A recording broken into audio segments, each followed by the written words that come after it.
Right now it's 6 o'clock. 2 people were shot in a car in Meriden. One of them died, and there are questions this morning as to who was the shooter.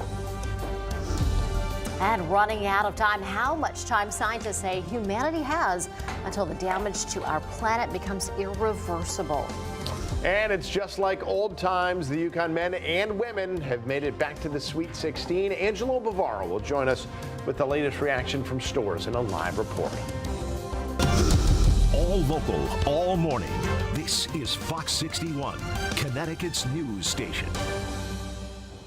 Good morning. Happy Tuesday. Thanks so much for starting off your day with us here at Fox 61 America Areas. And I'm Tim Lammers. We hope your Tuesday's off to a good start. Once again, a little chilly out there, but we've got some warm-ups in store for the better part of this week. Matt Scott, still have a couple small patches of snow, just tiny ones where it sort of built up from the snow blower. From that, That's probably going to be gone today. From that, At your this house? big. Oh, wow. From that massive winter Yeah, that huge winter blast. I remember there have been times where we've seen snow packs wait still up in like May. No, those piles are going to be just about gone today. Good to have you along on this Tuesday as we say hello spring, and to usher it in, we have spring-like temperatures, mild stuff for today. Couple of rounds of rain in the 7-day. We'll talk about that coming up. Your temperatures are kind of all over the place. Yeah, it's a little cool on the north side of the state. Look at Willimantic down to 23, 26 in Putnam. We have 31 in Hartford. Look at New Haven at 41. So not quite mild or not quite chilled at all. It's quite mild on the shoreline. Winds are fairly light out of the southwest. We're going to keep it like that throughout the day. There's nothing going on across the board. We're looking for another pretty quiet and pretty nice day. Here's the bus stop forecast for the high schoolers. 30 degrees now. Look at that. 57 as the high schoolers get off the bus later on this afternoon. Talk about where the numbers are going. I think you're going to like the streak. Talk about that rain on the way too. It's all coming up. What's on the way on the roads? Lauren Zenzi with the answers. Good morning. Good morning to you, Matt. Good morning, everyone. Happy spring. Happy Tuesday. As of right now, really not a whole lot to get to on the roads in terms of crashes. No crashes or incidents to report. That's some great news, except for just one crash all the way down by the New York state line down in Greenwich. This is on I-95 northbound, right between exits 3 and 4. Only the right-hand shoulder is closed, so it doesn't seem to be causing any sort of delay for the morning commute. In the Waterbury area, I-84 eastbound is open back up for the road work that was overnight. Route 8 southbound, we do have some construction, which is closing the entry ramp for I-84 westbound, so just be mindful of that if you are in and around that area. In the Hartford area, look at that. Smooth sailing. 91, 84, Route 2, all looking good. Taking a live look out in Wethersfield, things are moving smoothly. And over in New Haven on 95, things are looking great. We'll check in again on the roads coming up at 6:30. For now, Tim and Erica, back over to you. Lauren, thanks so much. All right, police say one man is dead and a woman has been injured after they were both shot in Meriden last night. Fox 61's Brooke Griffin is live at the Meriden Police Department with details what we know at this point. Brooke, good morning. Well, police say that woman is recovering in the hospital this morning. She did have non-life-threatening injuries, but unfortunately, they tell us that the man did die from his gunshot injuries there at the hospital. Meriden police say this all started around 6 o'clock last night. They were called to the area of West Main Street and Lewis Avenue for reports of shots fired. Now, when they arrived, investigators say they found a man and a woman in a car parked in front of the Domino's. The 30-year-old man had been shot and killed, and the woman shot and injured. Officers tell us both victims were taken to the hospital. The woman with non-life-threatening injuries, but they say that the man died from his wounds. Now, a gun was also found inside that car with the victims, but police have not mentioned how exactly it's connected to this scene. Police were also unclear as to whether or not the suspect has been found or who that person may be.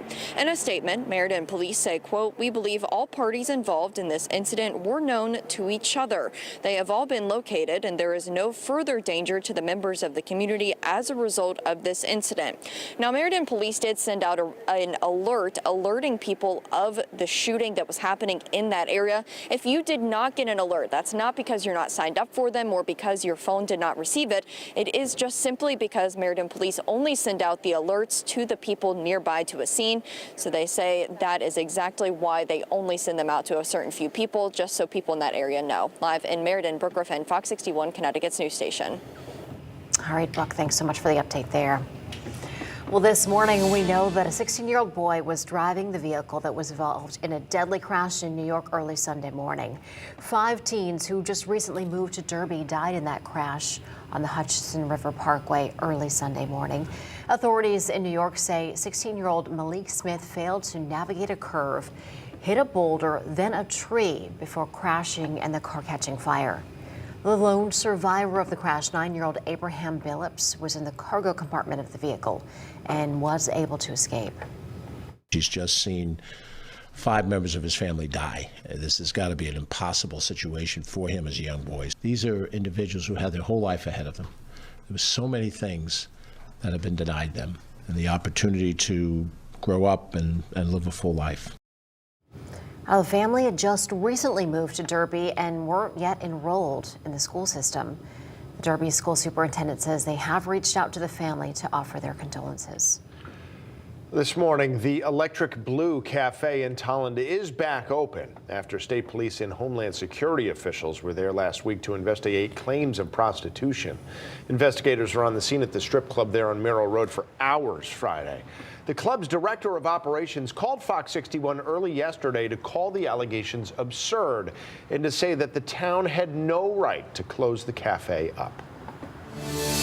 And now to Waterbury, where police need your help. They're trying to locate a car that they believe was involved in a hit and run that left a 61-year-old man injured. Take a look at your screen right here. Now, this is the vehicle that police are looking for. It's a blue SUV. It likely has a dent on the front hood. It's believed to have hit the man on North Main Street last Monday and then took off. Police say the victim is being treated for serious injuries. Anyone with information is asked to please come forward. All right, this morning the Huskies are dancing on in the NCAA tournament. Emphasis on the plural there. Right, both the UConn men and women are headed to the Sweet 16 after the women defeated the Baylor Lady Bears last night. Fox 61's Angelo Bavaro is joining us live on the UConn Stores campus this morning, fresh off that big win with a recap and, of course, some reaction. Erica, Tim, good morning. Something very special to celebrate in both of these cases. The UConn women, they will now make their 29th straight appearance in the Sweet 16. And as for the men, they are set to return to the Sweet 16 for the first time in, get this, about a decade. So a very special moment for those guys. And this double celebration this morning coming after, as you mentioned, the women Huskies. They won that big game last night against Baylor. The final score in that game was 77-58. Sophomore guard A.Z. Fudd really on fire throughout that matchup, scoring a game high of 22 points. And that win comes after the Huskies dominated Vermont in the first round of this tournament. That score 95-52. They were led by Aaliyah Edwards, who scored a career high of 28 points. Both Edwards and head coach Gina Auriemma reflecting on all the hard work, the journey it's taken to get to this point. Take a listen. There's never been a UConn season like this one, and for them to still get to a place where a whole bunch of other UConn teams have gotten to, I think that says a lot about these kids and how remarkable they've been.